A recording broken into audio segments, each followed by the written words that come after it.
Hello again. I was asked in a recent video about my political journey, as it were. Like a kind of a bit about me, my history, how I came to be here, how my thoughts have evolved and changed over the years. Um, and specifically for me, I think my sort of journey through what I'll use the phraseology as the big tent, um, what used to be called the alternative right in the mid sort of 2010s to late 2010s, and just how my thoughts have kind of changed and evolved. So I thought I'd make an interesting vid just because I think it can help provide a bit of sort of deeper context to what I want to achieve, what I want to do here, and how it might be instructive to you. Maybe you're on a similar journey. So yeah, speaking of journeys, it's kind of like this for me. It's like a journey from childhood, so kind of like NPC, like most normies to kind of like power level 9,000. I've like seen the whole, throughout my life, the whole sort of uh, like panorama of political worldview. I've gone kind of from one end to the other. I was kind of brought up in a stable household, just a regular upbringing in a working class suburb of a mid-sized town in Yorkshire. Um, Mostly people there were of the same makeup, as it were, the same ethnicity as me. So it was very culturally homogenous. I think that area still is still like that, like kind of hanging on. Um, but yeah, I was just like a typical '90s kid in the UK. I was brought up on Coca Cola, video games, The Simpsons, and a fondness for Xena, Warrior Princess. I'm sure many of you can relate to that. Um, Around the age of 10, I kind of moved to a more sort of middle class coastal region in the UK, up north. It's sort of my early teens. And it had and still has a kind of a much more kind of relaxed, kind of mellow vibe to it. It's, I think, compared to where I was brought up, generally a kind of more safer, insulated area. I went through college there, secondary school college, um, but as you grow up, you become a teenager, you start to change. I became personally more kind of melancholy and more kind of withdrawn as I grew up, especially after my GCSEs. Um, I just felt like I kind of became more aware of time passing and also the loss of friends. So, as people left school and moved on into the world of work, I sort of noticed that. I sort of realized that school was finite, um, and I couldn't see furthermore how, when I left school, I would become like a productive cog in the world of work. Um, and I think this came specifically from watching The Matrix when I was a bit younger. Um, it kind of, I think, created a kind of pathological aversion in me to the kind of corporate world and the kind of sterility and the kind of the clinical nature of that sort of thing. There's the infamous scene of Neo at the start, and he's kind of running away from agents in his office. He's kind of like ducking and shifting throughout little cubicles to get away, and that kind of instilled a kind of just a kind of hellish picture of work because I knew that sort of white collar work was what I was going to end up in. So it kind of left me with a sense of, oh well, what do I do when I leave school? Because I don't want to do that. So yeah, there was even then a kind of existential kind of maybe a sense of anxiety about what I was going to do when I grew up. So yeah, I mean, you know, school's passing by, life as I know it, it's effectively kind of coming to an end. It's like there's no clear path forward. Um, a sense of disillusionment, and not feeling contemporary with my peers, especially with the advent of social media around that time and Facebook, I'd feel a bit left out, especially not having a mobile phone as well. I mean, I didn't get a phone until I was like at university, so I really didn't partake in a lot of the social activities that other people were taking in just normally. That's just what they did as just kind of happenstance. And for me, that was just kind of like a different world I wasn't involved in. And, combined with the fact that school was finishing, it was kind of like, and that your friend groups dissipating, a sense of overall numbness started to take hold. But even despite that, I was still young, so I was still overall happy. I was, grew up in a really nice area in my teenage years. I had great friends still. Um, I still enjoyed occasionally playing with them. Like think of what like nineties. Well, this was more in the 2000s. LAN gaming, going round to their homes. They have little garage setups of computers and Xboxes, and I remember playing Halo quite fondly with all my friends in a kind of sort of like big LAN setup. So good times.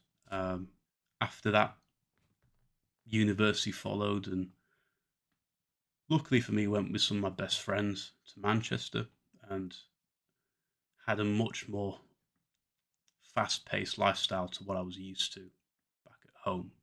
Um, the student life. I mean, I remember it now. It's almost like a kind of just this colourful blur, but all the while, the sense of kind of melancholy deepened, now kind of tinged with a bit of nostalgia. Um, Almost like it was a kind of like an emotional anchor tying me down against the kind of the tumult of teenage spirit and excess. Um, it was discombobulating, all of it, but it did kind of disorient me enough. I feel like to start looking a bit more objectively and outwardly. Funnily enough, just had to kind of settle myself, so I started to look at things a bit more analytically and try and figure things out for myself a bit more. So it was around then, through university, I remember firstly kind of noticing multiculturalism, living in Manchester, now a big city, and seeing the kind of blocks that were kind of you know divided with different kind of sectors of peoples and cultures. And I noticed in particular Islam was something I noticed culturally, because I remember, for example, this was a moment for me when I remember there were kind of like a group of, I think, well, yeah, there would have been Muslims, and they were protesting quite openly about free speech and protesting against it and against, I believe it was blasphemy against the Prophet. But at the time, it was all new to me. I mean, you think of like Morgoth's vision of the hatchling, just this kind of naive little chick that just doesn't know anything about the outside world. And it shocked me, because it's like, well, this is England, this is the home of free speech. We can say what we want. I mean, you can't tell people what they can and can't say, because it affects how they think and how they see the world. You've got to leave people alone. Um, so I woke up to that, and again, that couple. I mean, for example, you got Curry Mile in Manchester. It's like it's whole sectors of the city that are kind of just demographically divided, and that contrast is quite stark when you think I've grown up in quite a kind of like rural, you know, sort of cozy middle class upbringing. It's like you notice these things. I do remember, like, sort of after that, because everything hadn't kind of like come together in my mind or coalesced in a way that was um, kind of commonsensical. I remember kind of, because I think Occupy was a thing at that time, and so I kind of became a bit more left leaning, not in a kind of activistic sense, just kind of privately, kind of vaguely anti-capitalist and a little bit culturally kind of libertarian. I remember that was starting to become a thing on social media. Um, Comedy, stand-up comedy, became a bit of an outlet for me. At the time, I liked the kind of postmodernism of Stuart Lee, and then that kind of I moved on after that to the more kind of well, nihilistic strand of comedy that was. You ever seen Doug Stanhope, Deadbeat Hero, as he titled himself in one of his stand-up routines? Sort of drawn towards this kind of more nihilistic trend of comedy, and I think it kind of provided a kind of escape for me from the kind of the just the realities of life. It was a way for me to kind of get away from kind of like objectively kind of looking at myself and how I could improve my life, try and forge a way forward. This was something that I could kind of fall into, and in a kind of ironic, kind of weird sense, provide a kind of comfort to me. So I became kind of like black pilled in a kind of funny way, like a prototype for black pilling, watching this sort of stuff. Um, but I guess the good thing about it was my interest became kind of more apolitical in a way, away from kind of like the kind of British postmodern comedy scene that was very politicized to something that was more kind of irreverent and offbeat. Um, so I think that was quite formative in a kind of really backwards sort of way. I did mention cultural libertarianism there. This again, I think, kind of represents a kind of shift away from leftism in a subtle way. Um, and this was as well because I remember the anti-fascist movements in Manchester at the time. I remember there was like a gathering of like EDL, just a small gathering of EDL people who I didn't really think too fondly of at the time. I mean, not really negatively, but I kind of just had the kind of common mainstream view. So I guess inclined towards a kind of negative kind of view of them, I suppose. But I remember the way that Antifa kind of gathered around them and were threatening them and throwing things at them, and it just came off as like just brutish and just kind of really thuggish. And it kind of shocked me, and I think that kind of made me kind of double take and think, well, hang on, what's the kind of the dynamic here is off. I mean, they're supposed to be the bad guys, but the people around them are coming off more like the bad guys.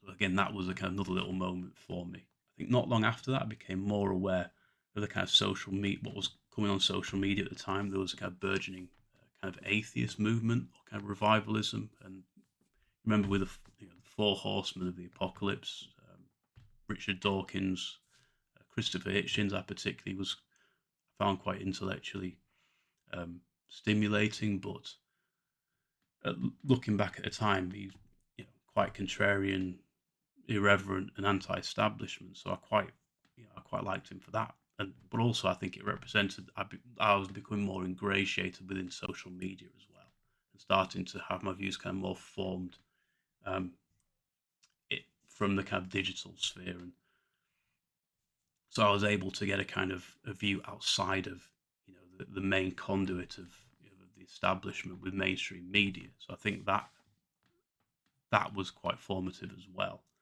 Um, and soon after, uni finished for me. The sense of I guess deinstitutionalization set in. I was finally out of the establishment, the kind of the institutions, and on my own. Um, I became very disconnected very quickly. I moved back in with family. Um, Friends had all moved on, and I was kind of a sense of deep melancholy and perhaps depression. I think kind of set in for well, several years, at least 5 years.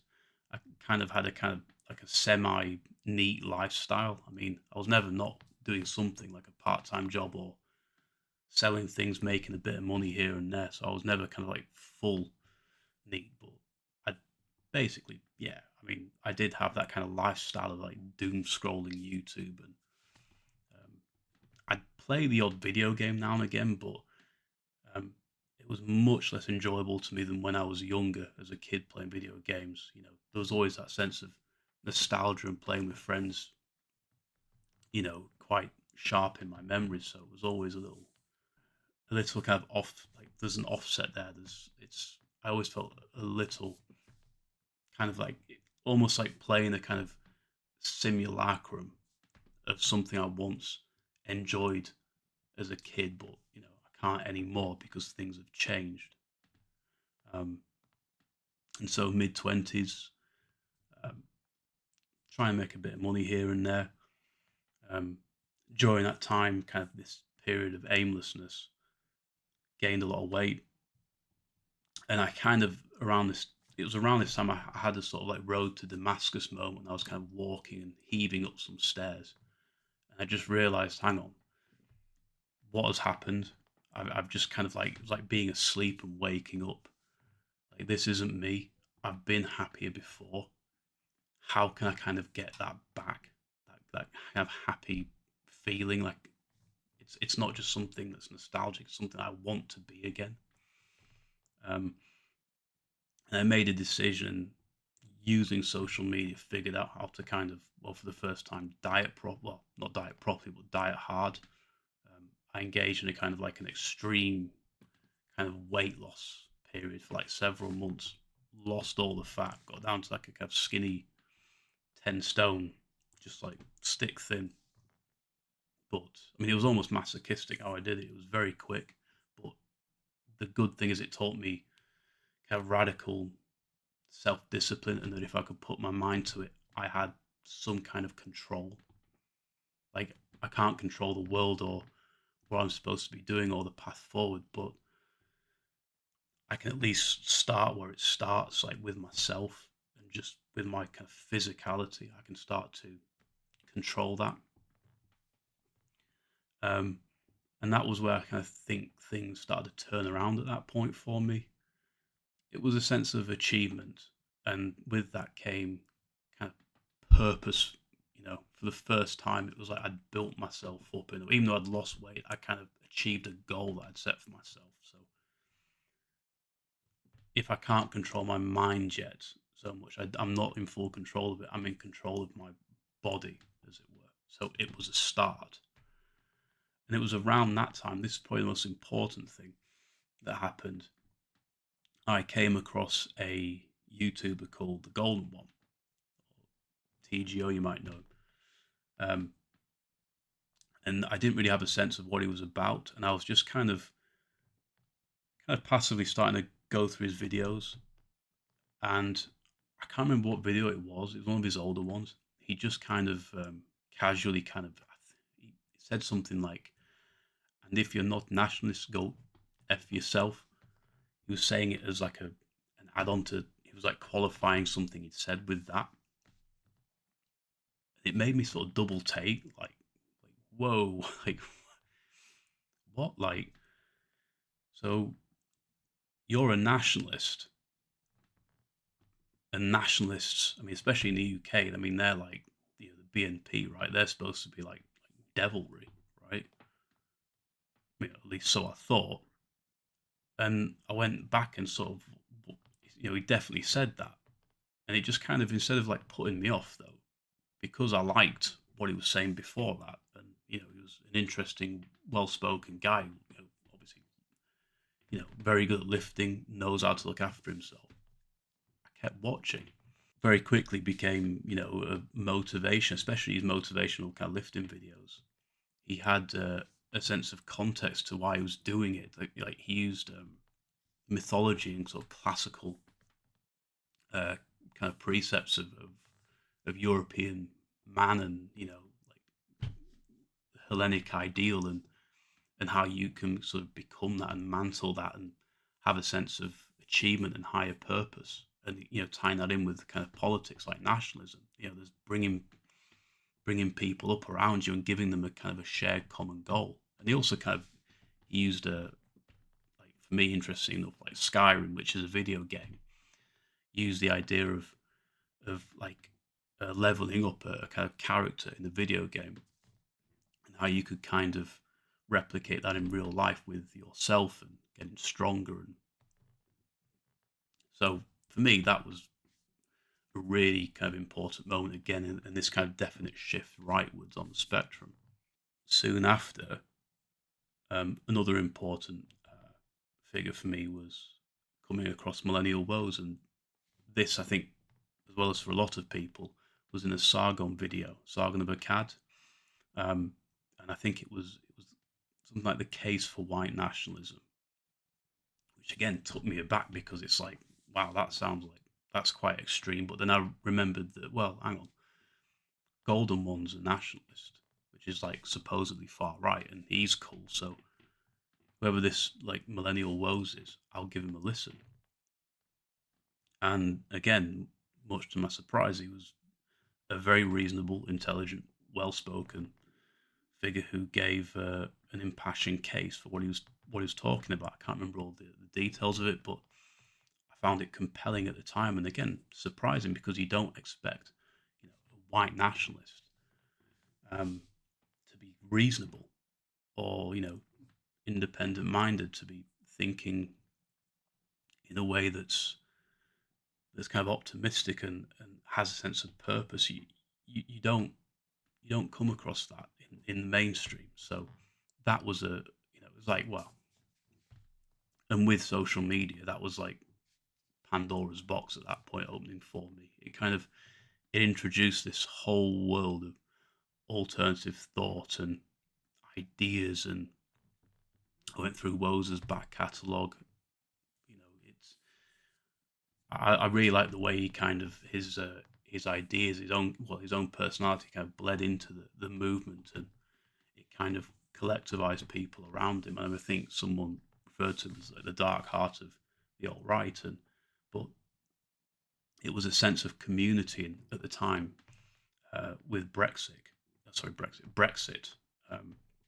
It was like, and the advent of Google Hangouts, there was this sense of like togetherness, and what we're doing is actually having a real political impact. It's actually changing things for the better, especially the night when Brexit came to pass. It was an unbelievable moment because it seemed impossible, and then that leading into the kind of the American side of the movement with God Emperor Trump, and the kind of the strengthening of memification, the use of online media as a tool that is acting like a kind of spear against the hegemony of the legacy media. It felt like we were making a difference, and again, this kind of shifted me more rightwards.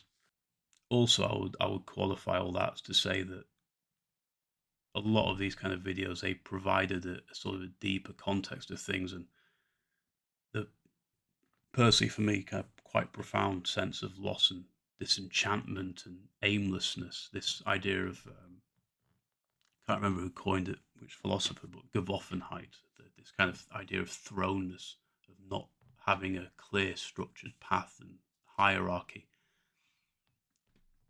Woes, amongst other figures like Golden One and many others, helped form this kind of feeling of kind of positive community and a kind of philosophical and religious, almost like kind of yearning for purpose and meaning, and specifically in the European context.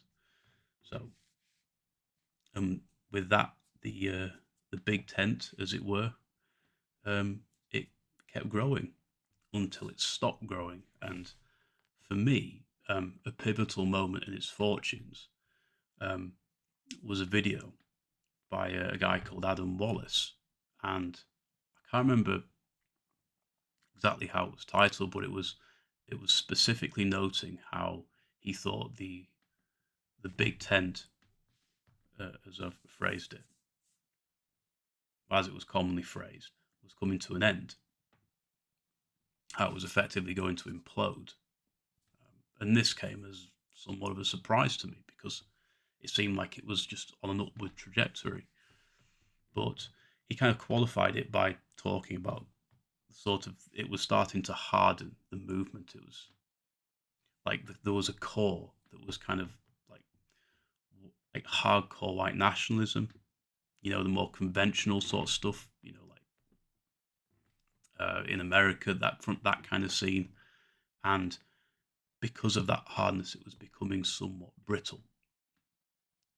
And as a result, most likely was just going to break apart. And of course, not long after, it did, with Charlottesville and what transpired there. I mean, it's quite funny because I remember, you'll know a guy called Rams Paul. I remember him making a video about, the alt right is here to stay. It's the new cool thing, and at the time there was really a sense of like adamant fervor about it. like it's just going to keep growing. But it's amazing how with obviously post Charlottesville it was just completely destroyed. I mean, and it was so easy for the establishment to do it at the time. Um, and then what remained became kind of regalvanized under the kind of nomenclature of a dissident right. But yeah, the alt right as it was just kind of it died a death. It went away. Although for me, quite luckily, I suppose, with someone like Wallace, who predicted the end of the alt right, he was more of an outsider figure in the movement. And for me, the fringes were more interesting because as opposed to being ideological, it was more about um, the kind of the roots of things. So that like from a more philosophical perspective, or well, in Wallace's case, it was religious. It was um, he introduced this. Well, I'd never heard of the school of so the school of traditionalism. So Evola, Gainon, and finding a purpose in looking for God. So essentially, a kind of reconciliation of the spirit of European man. Um, so I was kind of like on the way out, as it were, anyways, because I'd become more and more an outsider from that kind of that hardcore nucleus that was kind of the sort of the nationalist scene that was falling apart, that was about to be destroyed by the government effectively. But he himself left the scene at the collapse of the Big Tent, and everything kind of abruptly ended. And along with that kind of strand of traditionalism, it all kind of fell very much into the kind of rear view. And again, I was sort of left adrift, wondering, well, what next? I feel like because I'd sort of veered off to the outside, like the kind of the outside view of things, in a way, I became more oriented towards the idea of freedom. I think more and more as a virtue, and that really kind of started to solidify in me.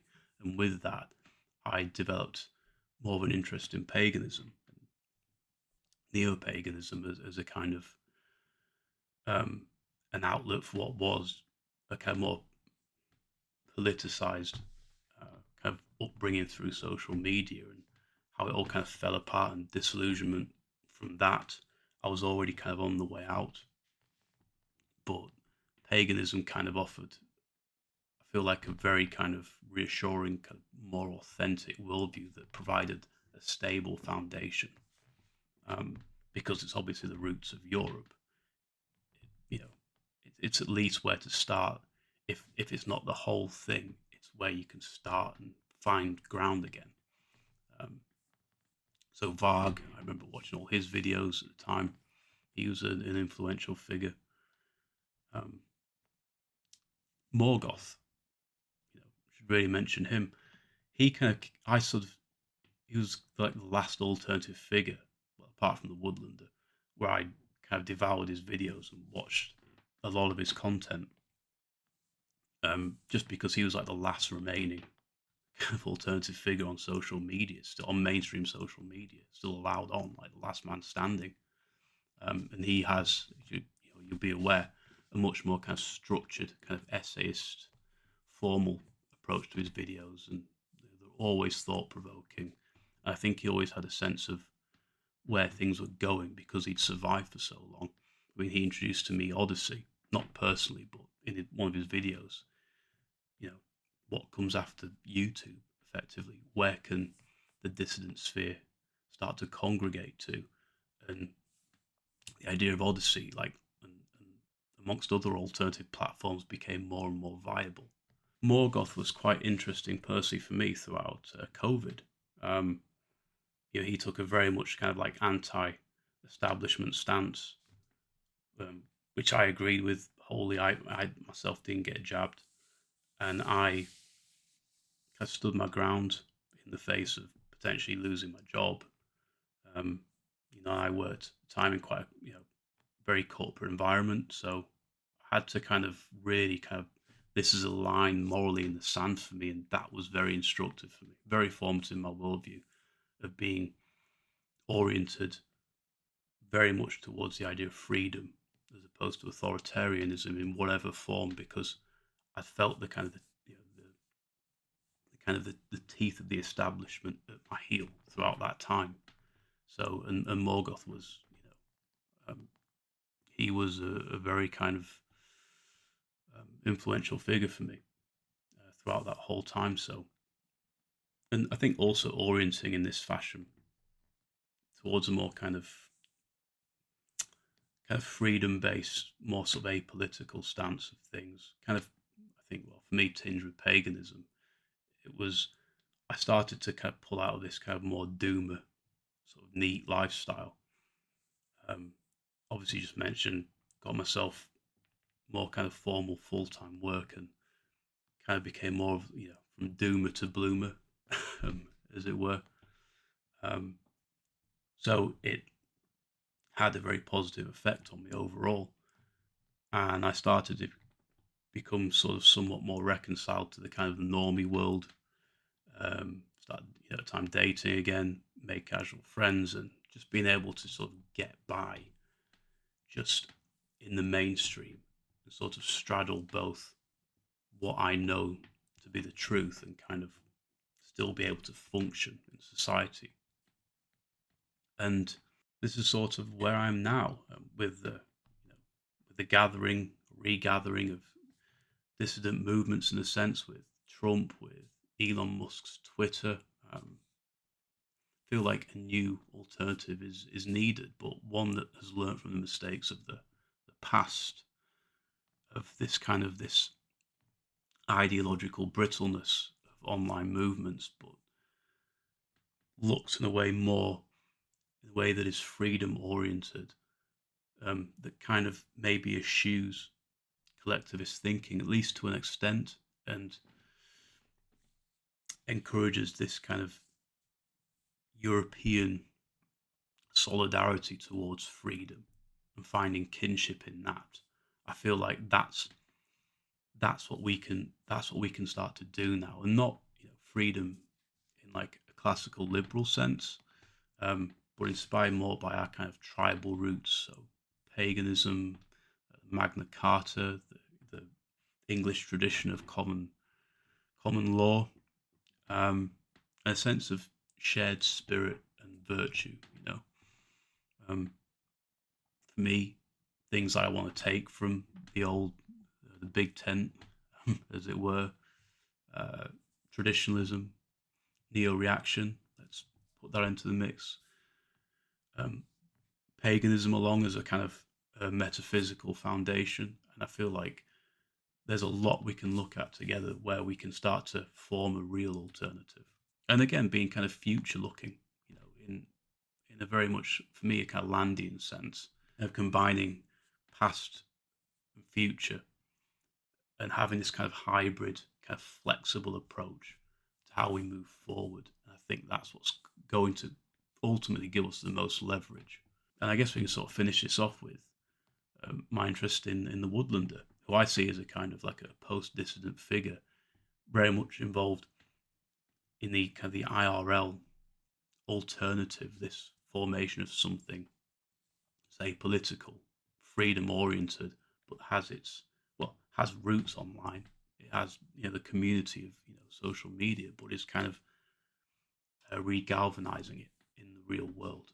And for me, I like my kind of philosophies as they are, this kind of hybrid approach, this harkening back to tradition, but with a sense of future, digital and IRL, bringing it all together. And so this is where I am, this kind of post-dissident, sort of post-alternative figure, but with a sense of realism, kind of post-irony. I think that's where I am, and I want to see where it goes. I want to see what we can do now that we've learned from mistakes in the past, and let's see where the movement has going forward, both digital and IRL now. So yeah, this is pretty much my current position. Thanks for watching. Anything kind of chimes, it rings true with you, comment down below. Let's get a discussion going. And let's see where we can go. So, yeah, thank you for watching.